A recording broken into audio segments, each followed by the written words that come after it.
Uttarakhand Chief Minister Tirath Singh Rawat resigns. BJP Legislative Party to meet today to elect the new leader. Union Agriculture Minister Narendra Singh Tomar to attend the meeting as observer.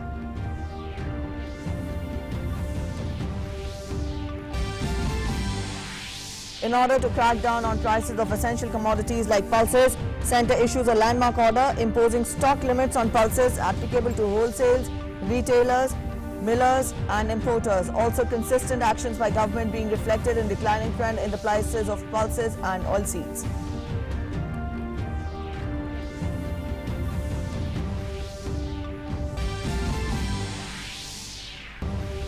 India records highest ever merchandise exports, $95 billion in a quarter. Despite COVID, labor-intensive sectors witness rapid export growth.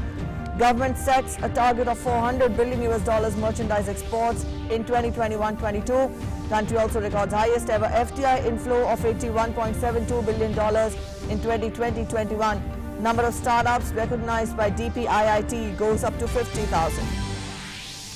Monsoon session of Parliament to commence from 19 July. Government likely to table a number of important bills in the upcoming session. The 20 working day session is scheduled to conclude on 13th of August.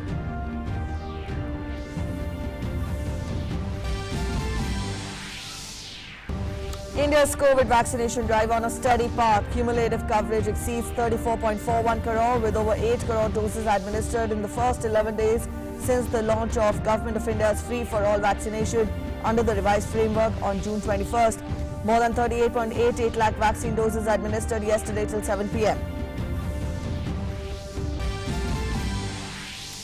India's fight against COVID continues. Around 46,000 cases being reported on daily basis.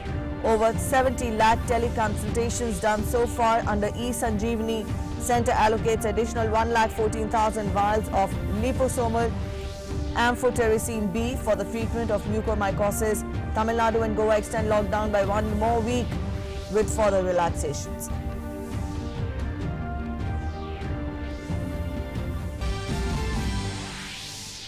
United States continues to impose costs on the Burmese military, put sanctions on 22 individuals and several companies connected to the regime. Says US will continue to take actions on military and its leaders until they reverse course and provide for a return to democracy. In Euro Cup 2020, Spain and Italy through to the semi-finals, while Spain thrashed Switzerland 3-1 through penalties. Italy knocks out Belgium 2-1 in a thriller. England to take on Ukraine, while Czech Republic to face Denmark today to seal two semi-final spots. And at Wimbledon, Sania Mirza and Rohan Bopanna progress to mixed doubles second round, overcoming Ankita Rana Ramkumar Ramanathan in an unique all-Indian battle. World number one Novak Djokovic moves into the fourth round of men's singles, while Andy Murray crashes out of the tournament.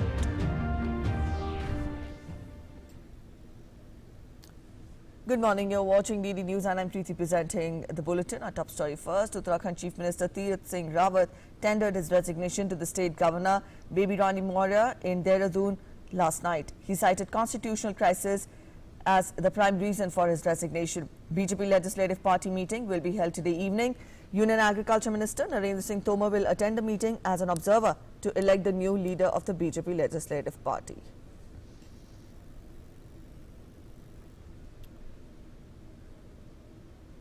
India posted record goods exports of $95 billion in the fiscal first quarter, raising hopes of a further improvement during the rest of this year. The quarterly performance was lifted by June exports of $32.5 billion. Exports during the quarter surged 85% from a year earlier and 18% from the same period in financial year 20. Despite COVID, labor-intensive sectors witnessed rapid export growth. The centre now is preparing a detailed work program to achieve 400 billion exports target for financial year 2022 by setting targets for sectors and countries. The country also records highest ever FDI inflow of $81.72 billion in 2020-21. Also, the number of startups recognized by DPIIT goes up to 50,000. Despite the challenges of COVID-19, Flag of India witnessed exports growth across major commodity groups in April to June quarter this year. The Union Commerce and Industry Minister PIYUSH Goyal said that under the leadership of Prime Minister Narendra Modi, India's export growth was higher than other economies in April 2021 as compared to April 2019. The minister said that the government has decided to achieve the target of $400 billion of export with the help of private, EPC, industry associations, MSMEs, engineering, agriculture, automobile and steel sector. पहले 3 महीने थे इस वर्ष के अप्रैल, मई, जून 2021। इन 3 महीनों में भारत ने अपने इतिहास का सबसे अधिक निर्यात एक्सपोर्ट अचीव किया है।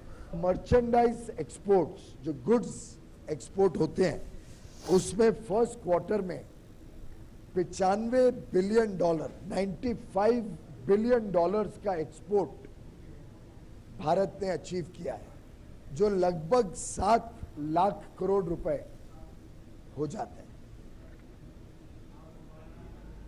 In a consistent effort to crack down on the prices of essential commodities like pulses, the Government of India has issued a landmark order imposing stock limits on pulses applicable to wholesalers, retailers, millers and importers.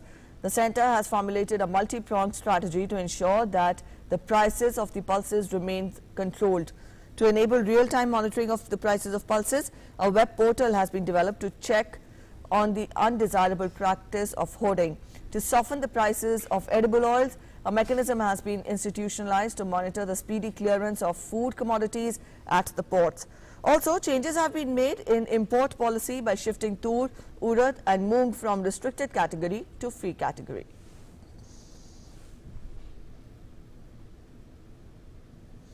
The monsoon session of Parliament will commence from 19th of this month. The Cabinet Committee for Parliamentary Affairs in its meeting had recommended that the upcoming monsoon session of Parliament be held from 19th till 13th of August. The government is likely to bring in a number of bills in the upcoming session that will stretch through 20 working days of Parliament. It appears like a case of political mileage over public interest. Now, BJP has slammed Congress for playing politics over vaccination. The uproar centers around a tweet by Congress leader Rahul Gandhi on vaccine unavailability.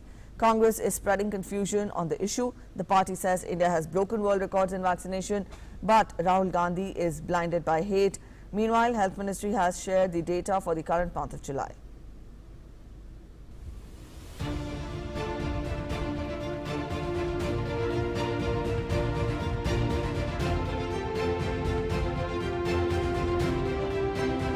The country is at war against COVID and vaccination is playing an important role in this war.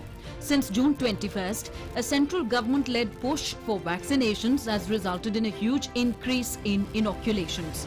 But opposition parties are constantly playing politics over vaccines. Rahul Gandhi once again questioned the shortage of vaccine and tweeted that July has come, but vaccines promised by the Union government haven't. Replying to Rahul Gandhi's remarks, Union Health Minister Dr. Harshvardhan tweeted, "Just yesterday I put out facts on vaccine availability for the month of July." What is Rahul Gandhiji's problem? Does he not read? Does he not understand? There is no vaccine for the virus of arrogance and ignorance. INC India must think of a leadership overhaul. Minister of State for Health Ashwini Chaubey also tweeted, "I was shocked to see such comments by Rahul ji. Yesterday itself, the government has ensured supply of vaccine for the month of July. On the one hand, vaccination is increasing at a rapid pace. On the other hand, Rahul ji has been spreading confusion about the vaccine since day one and is also spreading rumors about its availability. Shameful." Information and Broadcasting Minister Prakash Javadekar tweeted, "Indian citizens have taken 35 crore vaccines.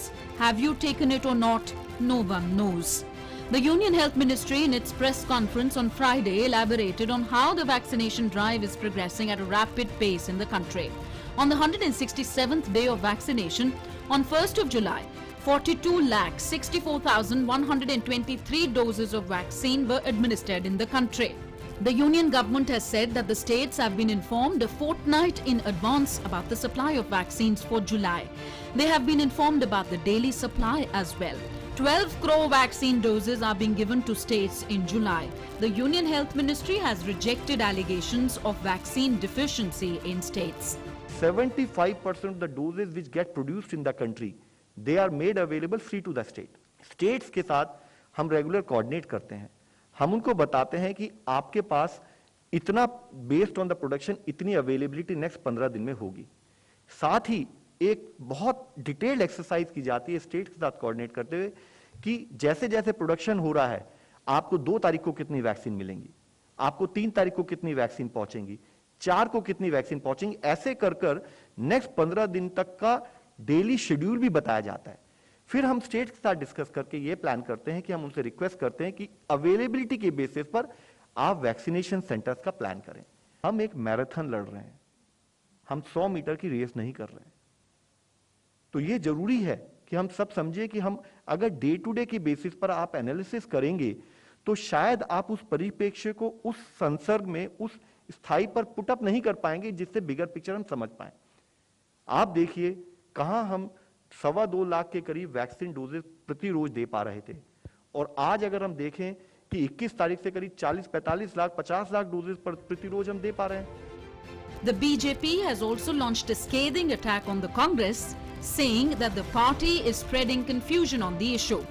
BJP says India has broken world records in vaccination, but Rahul Gandhi is blinded by hate. देश की जनता से नफरत क्यों? ये नफरत का मोतियाबिंद जो आपको हो रखा है, ये आपको सत्य से दूर क्यों कर देता है? आप सच्चाई देखना नहीं चाहते हैं या भ्रम फैलाना ही आज आपकी कांग्रेस पार्टी की अघोषित नीति है? ऐसा नहीं हो सकता है कि एक राजनीतिक दल ऐसी मानसिकता कुंठित रखे कि वो भ्रमजीवी बन जाए.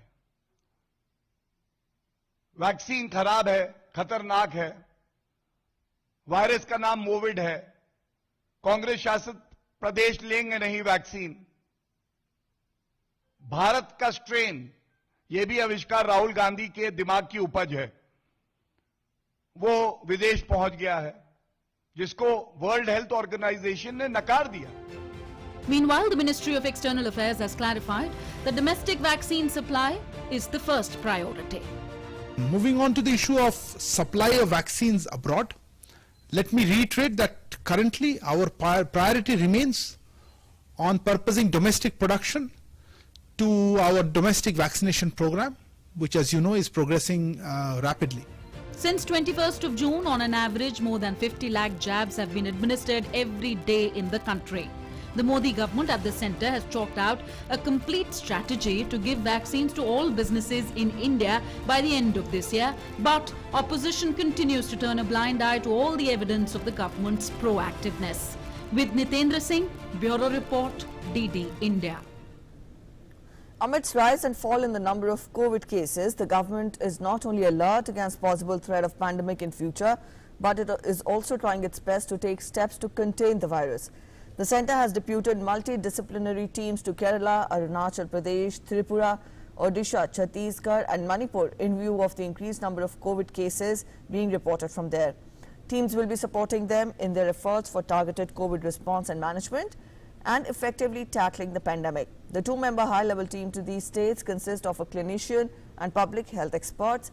The team will visit the states immediately and monitor the overall implementation of COVID-19 management, especially in testing, including surveillance and containment operations. COVID-appropriate behavior and its enforcement, and also 34 crore vaccine doses have been administered so far under the nationwide vaccination drive. India has reported 46,617 new cases in the last 24 hours. India's active caseload has further declined to 5,09,637. Active cases now constitute 1.67% of the total cases. 2,95,48,302 total recoveries have been made across the country so far. 59,384 patients recovered during the last 24 hours. Daily recoveries continue to outnumber the daily new cases for the 50th consecutive day. The recovery rate has further increased to 97.01%. Daily positivity rate stands at 2.48% and has been less than 5% for 25th consecutive day now. A look at the global COVID data now when we talk of the numbers. So far, more than 18 crore 38 lakh people have been infected by the virus. The recovery rate has crossed 16 crore 82 lakh. The disease has claimed over 39 lakh 79,000 lives globally. The US has been the worst affected country with more than 3 crore 45 lakh infections. The country's fatalities stand at more than 6 lakh 20,000 from the pandemic. The Portuguese government has brought in a nighttime curfew from 11 p.m. to 5 a.m. in Lisbon and several other Portuguese municipalities as authorities scramble to bring under control a surge in the COVID infections. Cases in Portugal jumped by 2,436 on Friday. Authorities are speeding up the vaccination campaign to tackle the surge, with those aged 18 to 29 receiving their jabs from next week. The curfew has been imposed in 45 high-risk municipalities, including tourist magnate Albufeira in the southern Algarve region. In 19 of the 45 municipalities, including Lisbon and Albufeira, restaurants, cafes and non-food shops must close at 3:30 p.m. over the weekend. In total, Portugal has recorded over 8,84,000 COVID cases and more than 17,108 deaths since the pandemic struck. Authorities have blamed the Delta variant for the rise.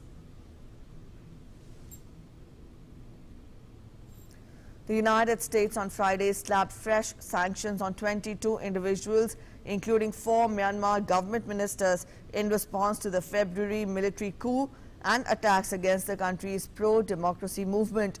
In a two-pronged action, the Treasury and Commerce departments announced the punishments as part of Washington's continued response to the overthrow of Aung San Suu Kyi's elected government.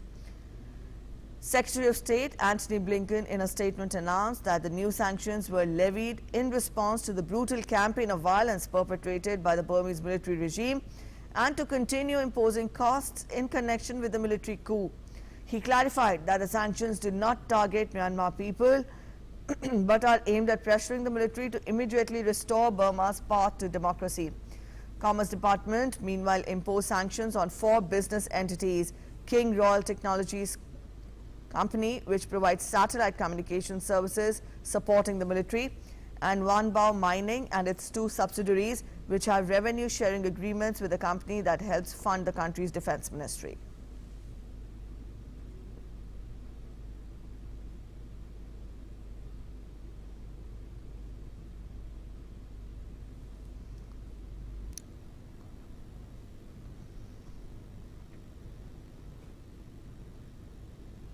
Let's get you an update on the condominium tower collapse in Florida. The death toll has risen to 22 after search and rescue crews found 2 more bodies. The painstaking search for victims in the rubble, suspended for much of Thursday over worries that a remaining section of the 12-story tower could come down, proceeded with greater caution and a watchful eye on a hurricane forecast to hit Florida. Meanwhile, Miami-Dade County Mayor Daniela Levine Cava announced that she had signed an emergency order to demolish the remains of the building. She said further steps would proceed under the guidance and direction of engineers who are evaluating the health, safety impacts and also the timeline. No survivors have been pulled alive from the ruins since the first few hours after the collapse on June 24th. Career diplomat Atul Keshav, the new charge d'affaires at U.S. mission in India, has said that he will work further to strengthen the warm and dynamic U.S.-India partnership. The United States appointed him as its new U.S. in charge d'affaires in Delhi following the retirement of Ambassador Daniel Smith. In a tweet, Keshav said, and I quote, "Namaste, my name is Atul Keshav and it is my honor to serve as charge d'affaires at the U.S. mission in India. As a proud Indian American, it's my privilege to work with all of you as we further strengthen the warm and dynamic U.S.-India partnership."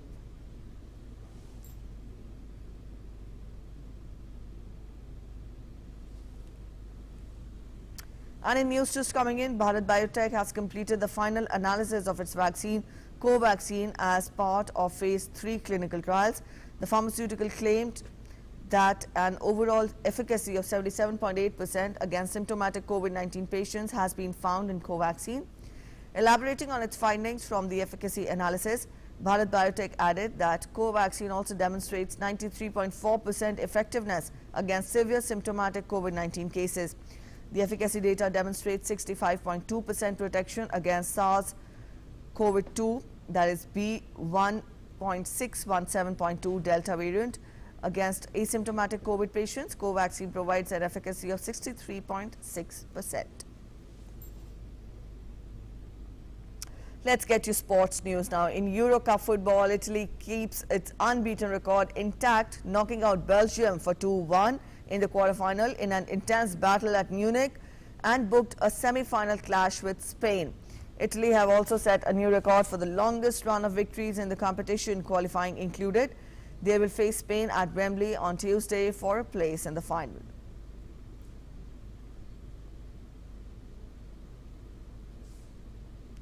Earlier, Spain became the first team to progress to the semi-finals after beating Switzerland 3-1 on penalties in St. Petersburg.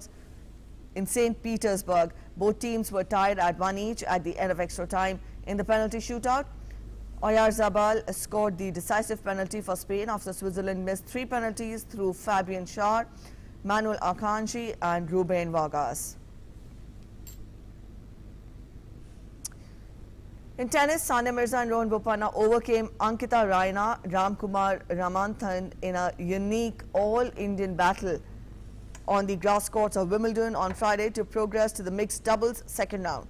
Sania and Bopanna started off strongly to race through the first set, but the Wimbledon debutants then came storming back in the second set to go into a 4-1 lead. Mirza and Bopanna, however, steadied the ship to force a tiebreaker and sealed the deal in straight sets. That's it in this edition of the News This Hour. Thanks for watching. Namaskar.